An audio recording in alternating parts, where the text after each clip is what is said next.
John Fleming has a great job. He is the state treasurer, which means that very often you come here. We're in Hammond right now, and last time you were here, you gave us some money, and one fellow left with $25,000 he didn't know he had. Yeah, it's amazing.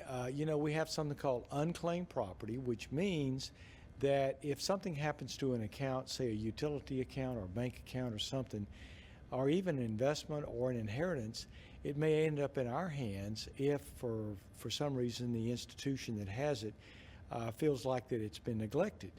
And so there are people walking around. In fact, it said 1 in 6 Louisianans are owed money from unclaimed property. And if you go to lacashclaim.org, you can search that with a little bit of information and claim money that may be owed to you. So what money are we talking about? How would you have unclaimed money coming to you from the state?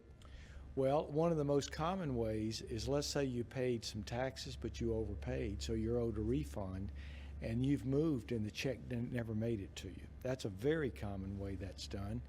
But other ways, as I say, maybe it was a rental deposit. Perhaps it was a utility deposit, or you had a bank or brokerage account. There was one man who invested money many, many years ago and forgot about his brokerage account, and it came to a sizable number, and we found him and gave him his money back. Well, that's terrific. Just this week, the governor came out with a new budget, $1 billion less than the year before. How is that possible without massive budget cuts? Well, for one thing, we don't get the federal money that we did during the COVID period. We actually had a little extra money left over from COVID, and I would say at the very end of the John Bel Edwards era, they took that money, and instead of paying down pension debt, which would have increased our cash flow, they took it and just spent it. And so now that we have much more of a realistic budget that's more typical and non-COVID, then we're having to utilize the amount that's nominal, I would say, in our budget. What are the differences in that budget compared to past years? I mean, what are we going to get less of? Or is it all washing out? I think it's all washing out. Really, our reserve funds are in great shape. I think really the only downside to what happened with the extra budget that we had before under John Bel Edwards is there was just the appropriations that were going to entities that maybe didn't really need that money or didn't need that much money. But you know how politicians can be. They can send money back to their district so that they can get reelected. So March 29th, we'll all go to the polls, hopefully, and approve or disapprove Amendment number 2, which promises tax reform. Yes. We've heard that before. What does it do in particular? It doesn't raise taxes, does it? No, it doesn't. Actually, the tax cuts are actually already passed in law, and what's happened is the personal income tax has dropped now to 3% of personal income, and corporate tax has now dropped from 7 to 5.5%. And that's a good thing. Now, there were some other taxes that were raised a little bit, but in order to make good on this, we had to take some funds, some reserve funds, and put them in as well. One, to increase the pay for teachers around the state, public school teachers, by $2,000, a permanent raise.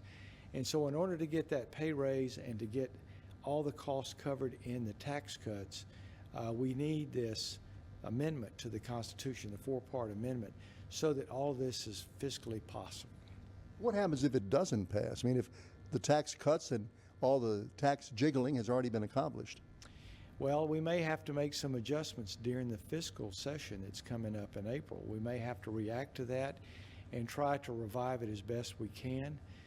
That's why it's important that we get this passed into law, because it's not just about the fact that you or I may not want to pay personal income tax or corporate income tax. It's more about what do we attract companies and jobs and people back into Louisiana like other states around us.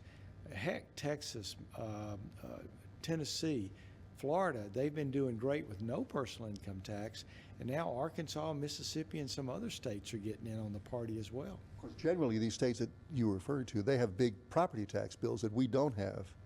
That's true, but Texas has actually cut their property tax some.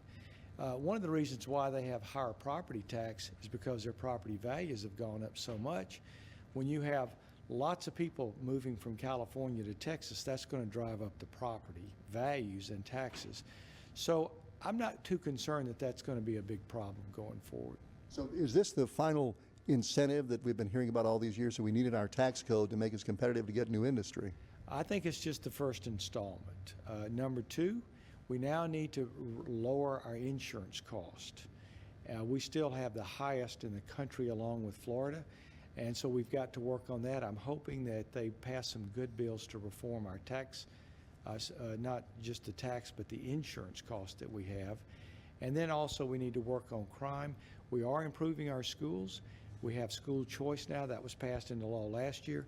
And a companion bill created a transparency website that we're going to take care of in Treasury, that you can see everything about all the public schools across the state and compare one against another.